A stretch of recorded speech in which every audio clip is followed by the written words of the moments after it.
California is poised to become the first state, and likely the first world government of any kind, to detail how it's going to ban the sale of new gasoline-powered cars over the course of the next decade. The powerful California Air Resources Board, CARB, is expected to accept the proposal this week. California has some of the toughest emissions laws in the country already, so it is not surprising that it would take the lead as the first state to make this major move toward cleaner air and less gasoline. Despite being the first state to enact such a law, it is almost a sure thing that other states will follow California's lead.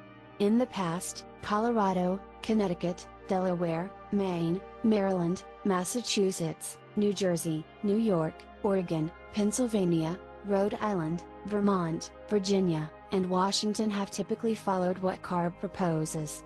That would add up to be at least 15 states, or about a third of the union, if they take CALI's lead. High gas prices, impressive technology, and generous tax incentives have already encouraged buyers across the US to make the switch to EVs. Love it or hate it, Tesla has led the charge in electric vehicle adoption and other automakers have followed. Electric cars like the Kia EV6 are in high demand, as well as electric trucks like the Rivian R1T and the Ford F-150 Lightning. Automakers have seen the writing on the wall and have already prepared themselves for the coming electric vehicle future. BMW, Nissan, Toyota, and other major auto manufacturers have already announced self-imposed mandates to make most, if not all, of their vehicle offering lineup BEVs or hybrids by 2040. However, California is not simply going to take their word for it. There are other challenges to consider as well.